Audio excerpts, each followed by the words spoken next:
participação. Então, nós vamos agora ouvir o nosso querido irmão André. Irmão André. Amém. Pai do Senhor, querido, Amém. agora você faz a sua abordagem sobre o tema relacionamento com Deus em tempo de crise. Amém.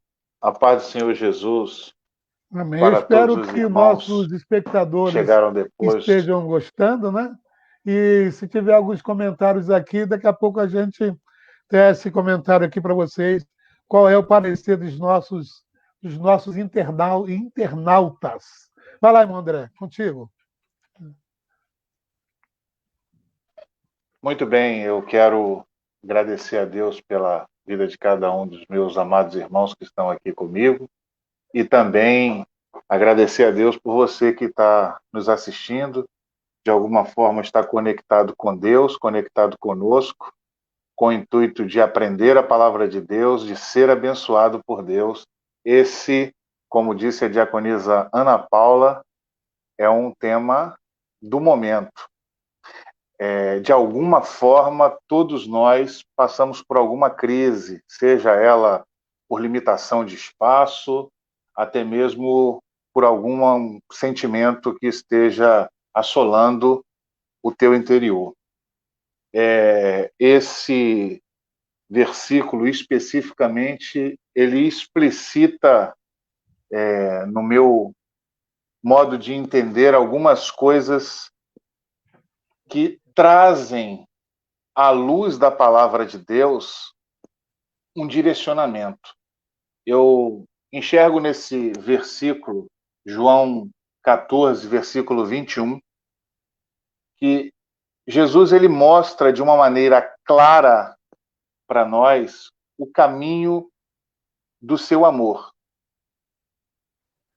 E o caminho do seu amor está posto em guardar a palavra. Quando você guarda a palavra, você encontra um caminho que te leva a Cristo. Em meio à turbulência, em meio a tantas questões contrárias, as notícias não são boas, dentro de casa, às vezes, está faltando alguma coisa, porém, Cristo diz que existe um caminho que, mesmo diante dessas adversidades, você vai encontrar o amor. O amor que é ágape, o amor dele é ágape. E ele lhe dá uma condição, é guardar essa palavra. Meus irmãos, eu refleti durante parte do dia de hoje, mais precisamente no final da tarde, depois do meu trabalho, sobre guardar a palavra, pensei em algumas coisas, fiz algumas anotações, e eu quero compartilhar com os irmãos que guardar a palavra, principalmente nos tempos que vivemos, é uma escolha. Uhum. Você precisa escolher guardar a palavra. Nós, às vezes, enfrentamos uma adversidade e logo nos permitimos deixar a palavra de lado e decidimos seguir, às vezes, uma outra direção. E quando fazemos isso gera para nós uma falta de sintonia no que ele vai dizer logo depois desse versículo, que ele promete um relacionamento conosco. Quando você Aleluia. guarda a palavra, ele promete relacionar-se conosco. Meu irmão, além de decidir guardar a palavra, nós precisamos entender que você, quando se vê diante de uma adversidade, às vezes você é posto contra a parede, é justamente naquele momento que você precisa dizer quem você é. Você precisa mostrar quais são os seus valores. É verdade. E isso, por certo, quando está impresso na tábua do teu coração, você tem prazer nisso. Você passa a ter prazer em fazer, em decidir por guardar a palavra, em escolher guardar a palavra. Quando você guarda, você pratica, você põe ela em prática diante daquilo que está acontecendo no seu dia a dia.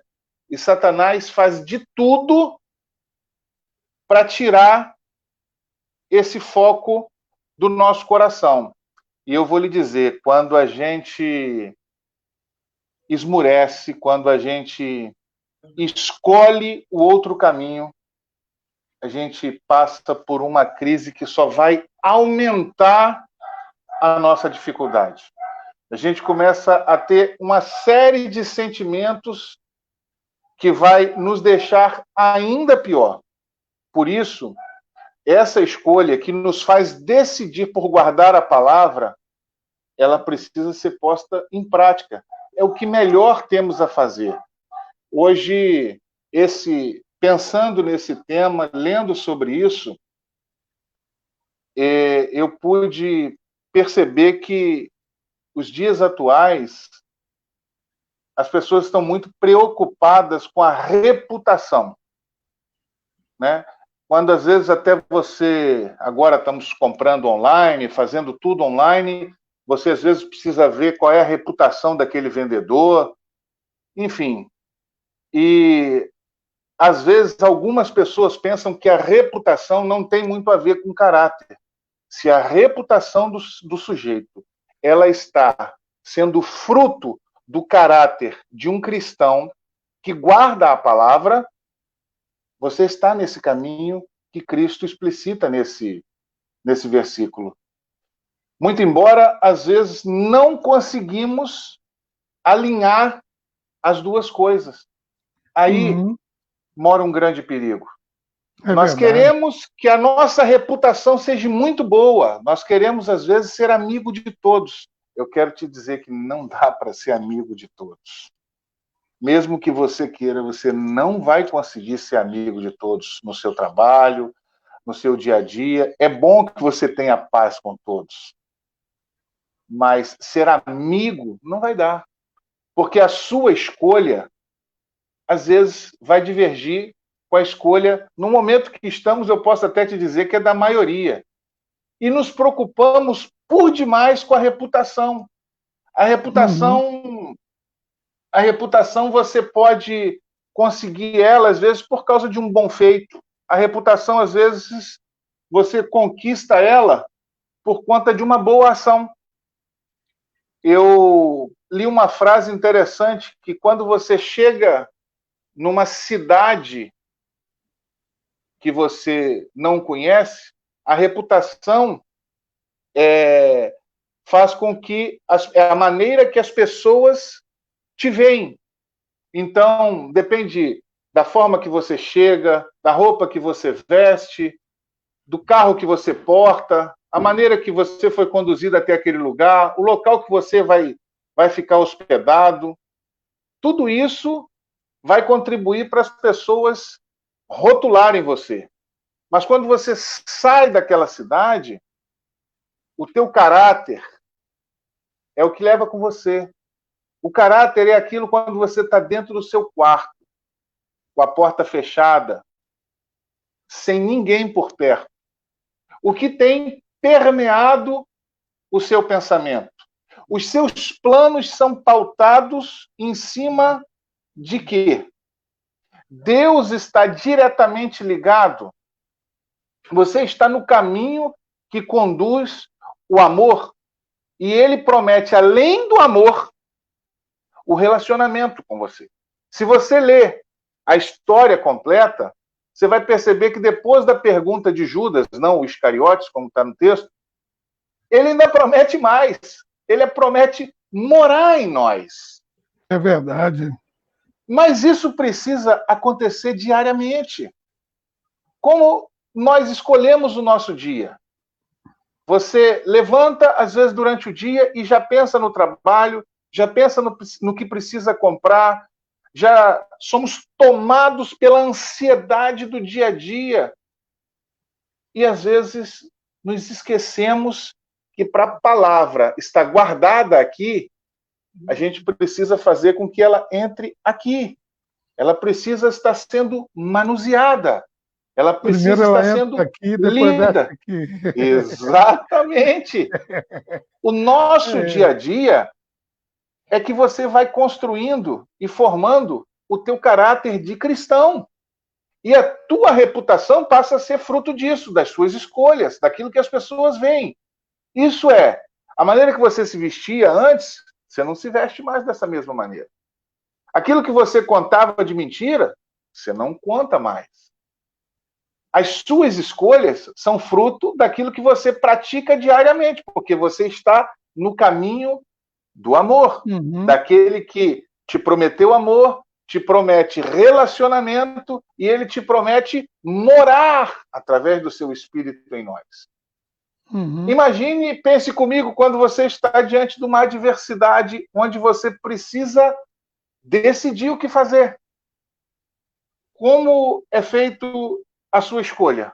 Você pensa em Deus, você pensa o que Deus vai achar daquilo que você vai decidir, você liga para alguém que ora por você constantemente, se é que você tem relacionamento com pessoas assim, meu irmão, isso é extremamente importante na vida de um cristão.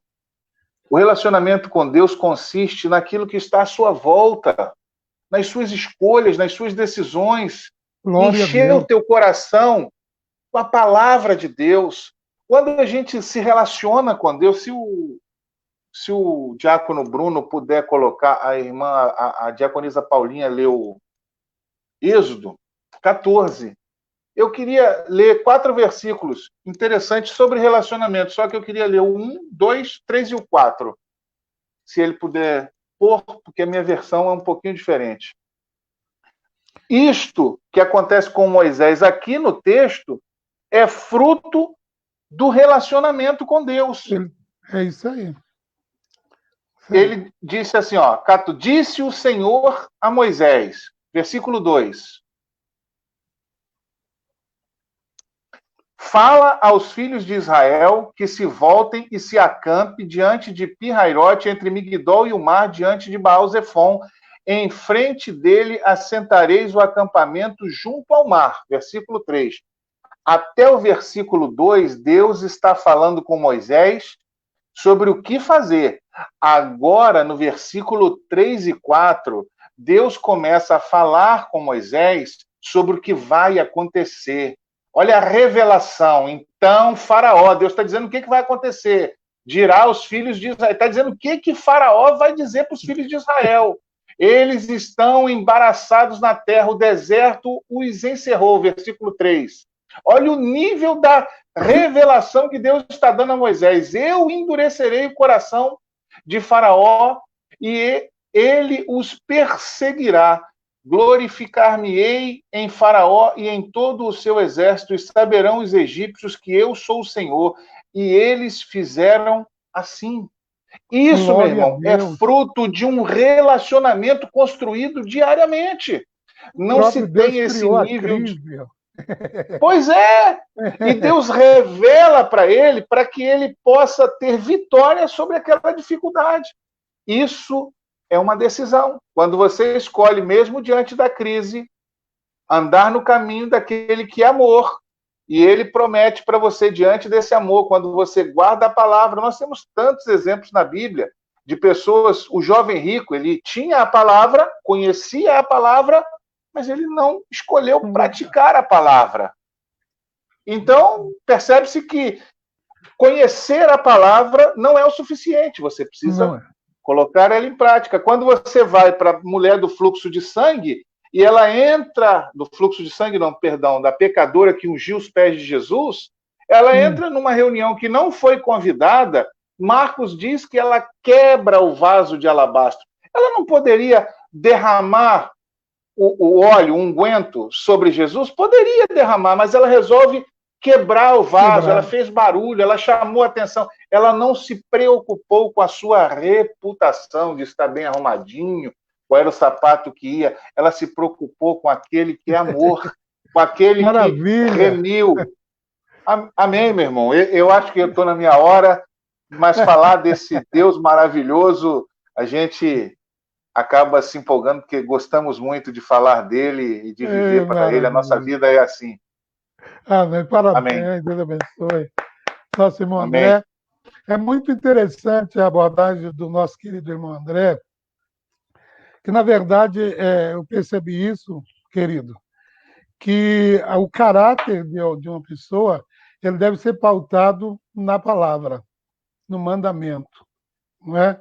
Você abordou de uma forma muito clara, objetiva, de que o caráter, a índole de alguém, ele é conhecido socialmente, primeiro pelo seu externo e depois, com o tempo, seu interno, né? Porque aí as pessoas irão conhecer. Eu lembrei agora das palavras de Tiago, quando diz: aquele que se faz amigo do mundo, não é? Ou seja, aquele que se relaciona com o mundo, É verdade.